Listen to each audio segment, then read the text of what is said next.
황상민 박사님과 1대1 비공개 상담을 할 수 있다고요? 비슷한 WPI 프로파일, 상담 사연을 봐도 알 수 없었던 자신의 본질적인 문제를 파악하고 생각지도 못했던 실용적인 해결 방법을 얻으실 수 있습니다. 자기 삶의 통찰을 얻으시고 반복되는 문제에서 벗어나 원하시는 삶을 살아가세요. 관련 문의는 위즈덤 센터로 연락 바랍니다. 사람들을 잘 알면 좀 더 잘 지내지 않을까? 사람의 성격을 알 수 있는 검사 WPI. 내 성격도 알아보고 친구들의 성격도 알아보며 사람들과 더 잘 지낼 수 있는 비법을 WPI 검사에서 찾아보세요. 알아가는 재미가 쏠쏠하답니다. 검사는 황상민의 심리연구소 사이트에서 하실 수 있습니다. 안녕하세요. 황상민의 심리상담소 시작하겠습니다. 네, 황상민의 심리상담소는 매주 일요일 저녁 7시에서 9시까지 생방송으로 진행됩니다. 열심히 잘 봐주시고요. 생방송에 꼭 많이 참가해 주시고요. 지금 300명, 400명 되시는데 저는 꼭 올해 안으로 500명 넘고요. 내년에는 1000명으로 시작하고 싶은데 1000명 되기 쉽지 않네요. 근데 어떤 분이 그러더라고. 아니, 다른 방송은 2000명, 5000명씩 되는데 왜 황 박사님 생방송은 겨우 300명, 400명 수준이신가요? 이런 질문하는데 왜 그런가요, 여러분? 저도 이해가 안 돼요. 예슬님 어떻게 생각하세요? 뭔가 그 진실, 현실과 마주하고 싶지 않으신 분들이 많을 것 같아요. 네. 정치적인 부분도 그렇고 WPI도 그렇고 진짜 뭐 내 민낯과 마주치기 좀 어려운 느낌? 자기 그러면 황심소에서는 네. 나의 보기 싫은 민낯을 본다 이런 상황인가요? 아니 그건 아닌데 그럼요. 이제 어쨌든 자기 자신에 대해 알아가고 이런 게 사실은 되게 어려운 일인 것 같아요. 자신을 알아가는 게 네. 어렵다. 네. 황심소는 팩폭을 하는데 리얼과 휴먼은 그걸 견디기 맞아요. 엄청 힘들어요. 그리고 사회가 붕괴되는 게 아니라 사회가 붕괴되는 듯한 또는 자신이 붕괴되는 듯한 그런 안타까움을 느끼는 거죠. 예. 근데 계속 어떤 분이 그러더라고요. 돈과 성공 이야기를 하면 뜬다는데 사실은 황심소를 들어보면 우리 사회에서 지향하는 돈을 많이 버는 거, 성공 이야기 이것이 진짜 나를 성공으로 이끌고 돈을 많이 벌리게 하기보다는 내가 사기꾼 놈들의 밥이 되게 만드는 거 그 상황이라는 거 혹시 알면 참 좋겠어요. 왜 그러냐 하면 되게 돈 이야기하면 요즘에 부동산 값이 오른다고 그러고 난리치고 거의 매번 아침에 일어나서 기사 보면 어디서 1억 올랐네, 어디서 2억 올랐네, 자고 나니까 5천이 올랐네 이런 기사 막 쏟아지거든요. 그럴 때 그거 보면 야 진짜 부동산 지금 오른다라는 거를 사람들한테 만들어 가지고 지금 여러 사람 인생 또 쪽박차게 만들려고 노력하시는구나. 이분들은 알고 그럴까 모르고 그럴까 그런 느낌이 많이 들거든요. 모두가게 인형이셔서 모두 까기 그렇죠. 그걸 모두 까기라고 그러는데 그럼 모두 빨기로 바꿔드릴까요? 네. 그럴 때 모두 빨기, 모두 까기 이런 식으로 생각을 하신다면 왜 그렇게 깐다고 느낄까? 아무 똑같죠. 아까 리얼과 휴먼 분들이 자기의 민낯을 보는 걸 깐다고 생각할 때 사람들이 내가 좀 더 잘 살 수 있고 내가 좀 더 나은 사람이 된다라는 것은 내가 멋있게 생각하는 거를 그냥 누군가가 그래요 잘 될 거예요 그래요 돈 많이 벌 거예요 이러면 잘 될 거라고 믿는 거 그것이 마치 바카스 한 병으로 내가 오늘도 이 아픔을 잊는다 이런 거하고 마찬가지죠. 예, 그렇게 하면 더 힘을 내고 살아갈 거라고 믿는 거는 그거는 노예 노동자들한테 오늘 네가 하루를 견딜 만한 자 약 먹어 그러면 약 먹고 아침에 일어나서 또 약 먹어 힘내 이래가지고 그냥 자기에게 주어진 그 노예 노동을 하면서 살아가는 그런 삶의 모습인데 그렇게 해주면 많은 노예들이 몰려들 거 아니에요. 그럴 때 싫습니다. 황심소는 노예의 마음을 가진 자들이 보는 방송이 아닙니다. 이런 때문에 사실은 황심소 자체가 존재하는 이유 노예에서 해방하고 우리가 스스로 자기의 삶을 만들어 갈 수 있는 분들을 위한 거잖아요. 러시아에서도 보고 계시는 분이 계시대요. 오, 봐요. 박사님 주로 정보를 어디서 수집하냐고요? 정보 수집하는 거 없어요. 자, 부와 바카스 한 병이 똑같아요? 네, 똑같아요. 왜 그럴까요? 많은 사람들은 내가 부를 이루기만 하면 내 삶이 나아질 거라고 기대하거든요. 그런데 부자가 된 사람을 보면 자기 삶이 나아지기보다는 더 이전보다 살기 힘들다라고 이야기를 하는 거죠. 딱 하나 나아진 게 있어요. 뭐가 나아진지 알아요? 네, 돈 문제만 해결이 됐어요. 그런데 더 돈이 많아지면 많아질수록 자식놈 문제, 마누라 문제, 또 내 애인 문제, 또 내 애인의 애인 문제, 또 내 우리 집에서 일하는 애들 문제, 또 문제가 더 많이 생겨요. 많은 분들이 300명도 작은 숫자 아니에요. 이거는 아니에요. 300명은 작은 숫자예요. 네. 이렇게 이야기하는 거죠. 근데 좀 살만하니 다시 아이디얼 기질이 나온다고 그러는데 살만하니 아이디얼 기질이 나오는 게 아니라 본인이 살아가는 힘을 아이디얼 기질을 발휘하면서 더 얻게 된다라고 생각을 하셔야 됩니다. 그럼 그렇고 네. 오늘 어떤 사연 가지고 오셨어요? 네, 취업이 고민인 30대 여성분의 사연입니다. 박사님 안녕하세요. 저는 31살 여성입니다. 최근 3, 4년간 지속적인 우울감으로 힘들었고 최근에는 그 정도가 심해 병원 치료를 생각 중입니다. 병원에서 받는 약보다 우울감이 어디서부터 비롯된 것인지 알고 또 이 우울감을 덜어내고 좀 더 가벼워질 수 있는 방법을 찾을 수 있을까 하는 마음에 제 이야기를 하고 싶어요. 졸업 후 27에 첫 사회생활을 시작했고 1년을 끝으로 퇴사를 했습니다.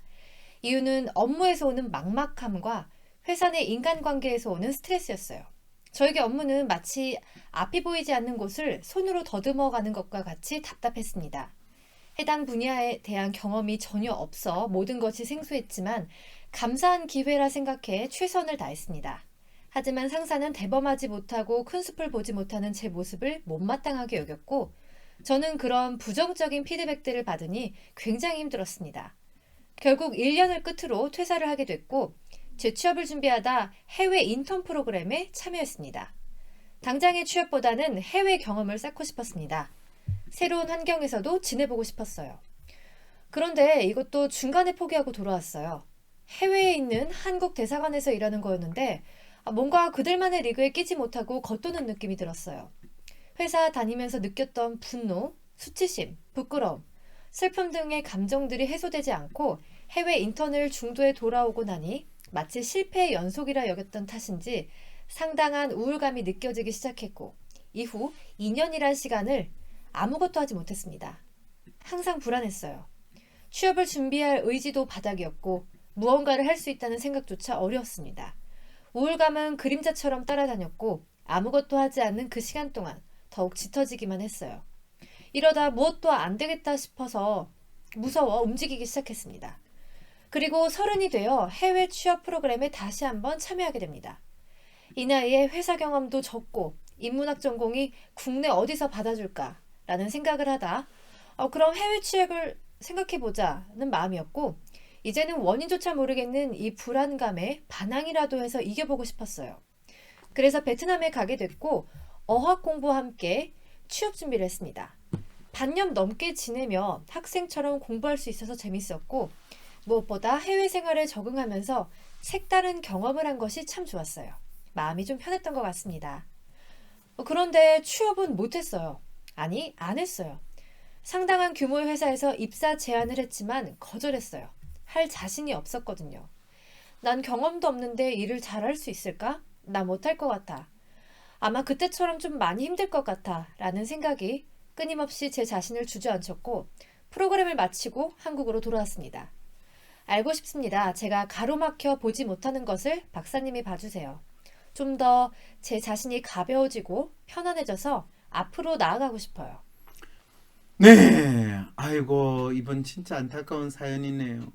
그러면서 자기 문제가 뭔지를 모르니까 알고 싶어요 라고 그랬어요. 그러면서 더 웃기는 건요, 제가 가로막혀 보지 못하는 것을 박사님이 봐주세요. 그럼 내가 보면 본인은 알아요 몰라요? 네, 그래도 박사님 보고 저한테 이야기해주면 제가 그래도 알 수는 있지 않겠어요. 그러면 당신의 문제는 당신이 모르기 때문에 당신이 못하는 겁니까? 알아도 하지 않기 때문에 못하는 겁니까? 어디에 당할까, 이분은? 후자인 것 같은데. 그렇죠. 이분은 이미 자기 문제가 뭔지 다 알아요. 네.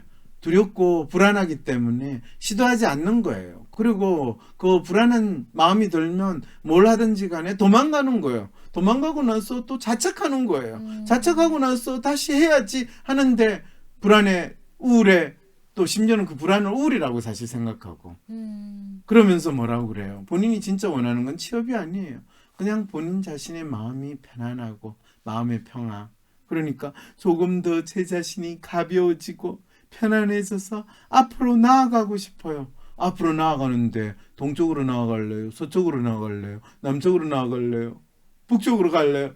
모르겠어요. 그냥 나아가고 싶어요. 그러면서 절대로 발을 안 움직여. 대체 당신이 원하는 것은 무엇입니까? 라는 질문을 던져야 되는 거죠. 그랬을 때 예수님, 네. 이 친구가 원하는 게 뭘까요? 전 그냥 지금 되게 불안하신 것 같아요. 그렇죠. 네. 불안한 상황인 거예요. 네. 자, 그러면 이 친구 불안하니까 제가 이 친구를 어떻게 도와드릴까요? 일단은 이분이 로맨티스트시잖아요. 보통 이런 로맨이신 분들은 이렇게 사연을 보내서 뭔가 공감을 받고 이렇게 하는 것부터가 되게 좀 좋은 영향이 있을 것 같아요. 아, 그러면 지금 예슬님 말씀은 제가 이분 사연을 에 대해서 뭔가 이야기를 하고 네. 당신이 참 힘든 상황이 있군요 라는 걸 공감을 해주면 그거로 충분할 거다.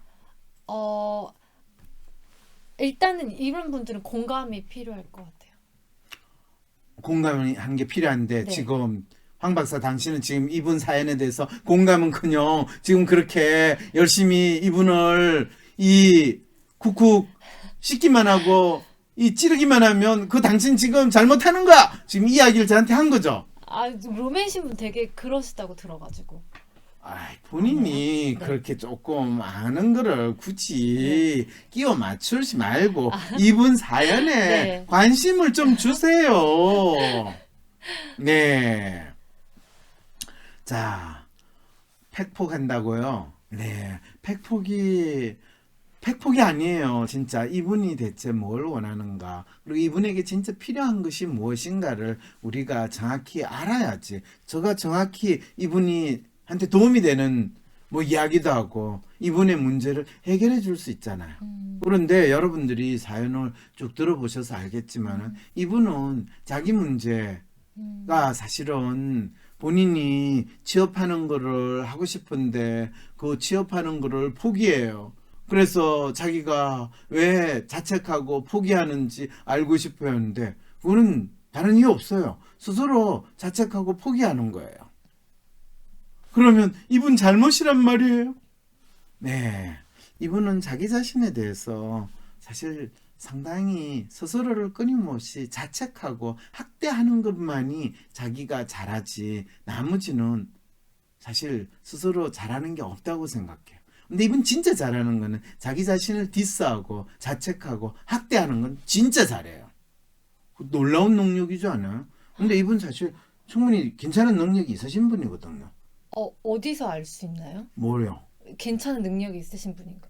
본인이 네. 지금 해외에 인턴 프로그램도 가시고 27에 첫 사회생활 시작했고 그 다음에 1년을 끝으로 퇴사를 했죠. 27에 첫 사회생활 시작하는 게 뭐 괜찮은 능력이 없으면 그쵸. 되겠어요? 네. 그리고 취업보다는 해외 경험을 쌓고 싶었는데 해외에 있는 한국 대사관에서 인턴 생활을 했대요. 그것도 웬만하니까 그거 시켜주지. 그니까요.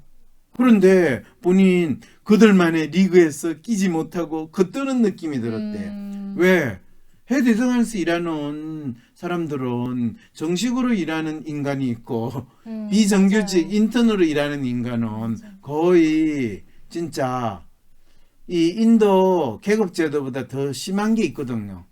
우리가 이야기하는 5급 공무원 시험 받아가지고 거기서 정식으로 일하는 외교관이라는 직원과 그 다음에 보조하는 직원 그 사람들은 소위 말해서 보조 직원, 현지 직원 이런 식으로 다 구분이 되잖아요.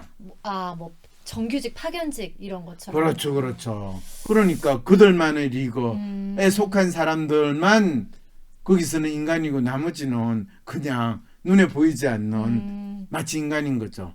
여러분들 온라인 게임 해보면 거기서 뭐 요정도 있고 마법사도 있고 뭐 전투를 하고 그런 내가 플레이하는 것도 있지만 그냥 상인으로 다니고 뭐도 오크도 나오고 이런 것도 있잖아요. 그럴 때 그 게임 세계의 주인공은 누구냐라고 이야기하면 아니 직접 플레이하는 그 사람이 되는 건데 맞아요. 그 뭐 오크가 주인공이라고는 아무도 생각 안 하잖아요.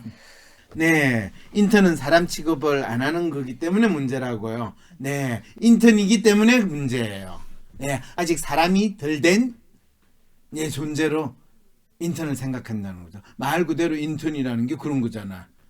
이제 제대로 된 인간으로 들어가는 이 초입에 있는 인간인지 아닌지 잘 모르겠다. 사실은 옛날에 그런 개념이 바로 청소년이라고 하는 이 존재에 대해서 언급하는 거. 이 어린이는 아직 인간이 안 됐고 청소년은 인간이 성인이 되는 인간이 되는 중간에 있는 거. 이런 식의 사고를 사람들은 참 잘해요. 그래서 항상 자기는 제대로 된 인간이고 자기 주위에 있는 사람은 제대로 인간이 되지 못했다라고 믿으려고 하는 그런 특성들이 참 많은데 어쨌든 간에 이분은 다른 사람이 자기를 어떻게 보는 거에 대해서 엄청 신경을 쓰고 본인이 나도 인간이 되고 싶다. 뭐 옛날에 우리 제가 어릴 때 많이 보던 만화 영화 중에서 요괴 인간이라는 거 있었어요. 나도 인간이 되고 싶다. 언젠가 인간이 되기를 꿈꾸면서 오늘도 살아간다. 뱀베라베로 뭐 이러면서 혹시 여러분 그 만화 영화 본 적 있으세요? 네. 거기에 보면 인간이 되지 못한 인간은 요괴 인간이거든요. 네. 그랬을 때 이분은 본인이 여전히 이 사회에서 자기가 취업이 되고 그리고 거기에서 번듯하게 자기 역할을 다 하게 되면 자기는 인간이 될 거라는 그 믿음 속에서 살고 있는 거예요. 근데 더 재밌는 건요. 회사에 들어갔더니 업무에서 오는 막막함, 회사 내 인간관계에서 오는 스트레스 때문에 도저히 이 회사를 다닐 수 없어요 라는 걸 경험했다는 거예요. 이게 말이 돼요 안 돼요? 되게 당연한 거 아닌가요? 그렇죠. 처음에 들어가면은 바로 이게 이제 많은 로맨 매뉴얼 프로파일을 가지신 분들이 결정적으로 사회생활이나 조직생활을 할 때 가지는 가장 큰 어려움이라는 거예요.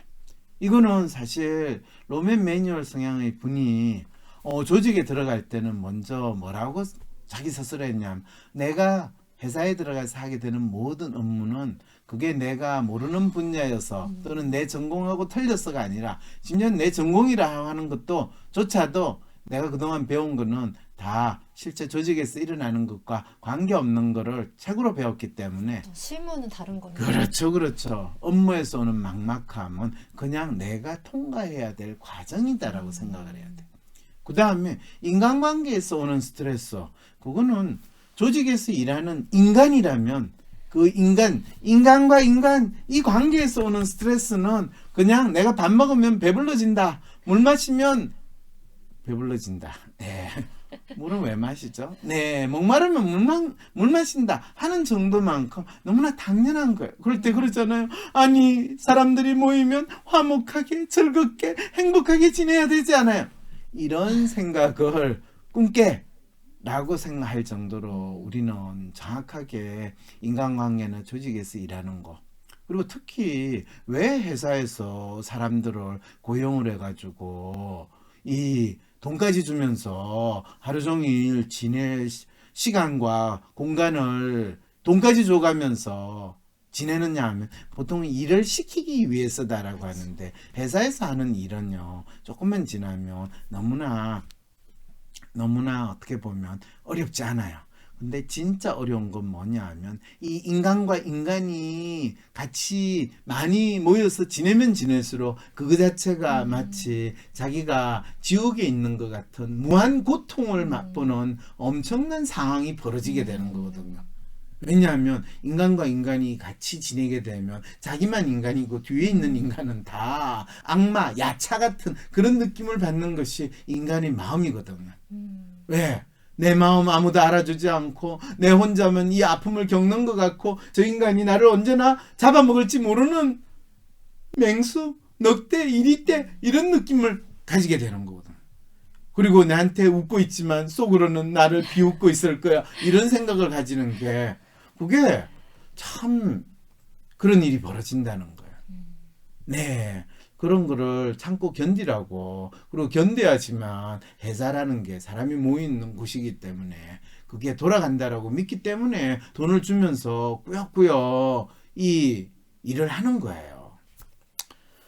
예, 그래서 그거를 피해서 퇴사를 하고 나면 본인이 뭐 해외 경험을 하고 싶고 해외 취업 프로그램 참가하는데 이분의 가장 어려운 문제는 내가 대체 무엇을 통해 가지고 나의 존재감을 인정받을까? 나는 어떤 사람으로 무엇을 위해서 사는가? 자기 스스로에 대한 이 생각이나 뚜렷한 게 없이 무조건 회사에 취업해야 되는데 취업하면 내 문제를 해결할 것 같은데 취업만이 나를 구원해주는 동아줄입니다. 이런 생각으로 지내니까 계속 막상 취업을 하는 동아줄이 내려와도 이 동아줄 내 동아줄 아냐? 이 도끼 내 도끼 아냐? 이러면서 계속 거기서 피하고 도망가면서 또 자책하는 거예요. 저가 어떻게 나아갈 수 있을까요? 못 나아가요. 일단 동아줄을 붙들고 그 동아줄이 움직이는 대로 일단 따라가는 삶을 먼저 살아야 된다라고 스스로 믿어야 된다는 거죠. 에이구, 그래서 본인이 이분 당분간은요 취업할 생각하지 마시고요. 그냥 자기 자신이 얼마나 멋있고 괜찮은 사람이고 또 부모님이 뭐 웬만큼 내가 돈 안 벌어줘도 우리 부모님 살아가는데 상관이 없다면 지난 30년 동안 나를 키워줬다시피 앞으로 한 5년은 더 나를 먹여 살려주실 거야 라고 믿고 그 4, 5년 동안 내가 진짜 원하는 삶이 뭐고 나는 어떤 인간으로서 어떻게 살아갈 것인가 그걸 마치 대학 입학해가지고 내가 내 스스로 수련하면서 배워나간다는 마음으로 앞으로 3, 4년을 보내신다면 훨씬 앞으로 남은 3, 40년에 대한 준비를 더 잘 하실 수 있으실 것 같아요. 위즈덤 센터가 삶을 고민하는 많은 분들에게 사회적 기업 활동으로 무료 상담을 받을 수 있는 프로그램을 만들었습니다. 상담 비용이 부담스러우신 분, 자신의 고민이나 아픔의 정체가 무엇인지 알지 못해 상담을 주저하셨던 분을 위해 상담 기회를 제공합니다. 상담을 통해 자신의 마음을 확인하고 자신의 문제에 대한 통찰을 경험할 수 있을 것입니다. 때론 귀여움으로, 때론 멋진 스타일로, 때론 호통으로, 또는 날카로운 통찰로 때론 허당미까지 당신의 불면을 밝혀줄 황상민의 심리상담소가 훨훨 날아갈 수 있게 작은 약속이 모여 응원해주세요. 후원해주세요. 당신의 후원으로 쑥쑥 크는 황심소. 해피 나눔을 통해 후원 가능합니다.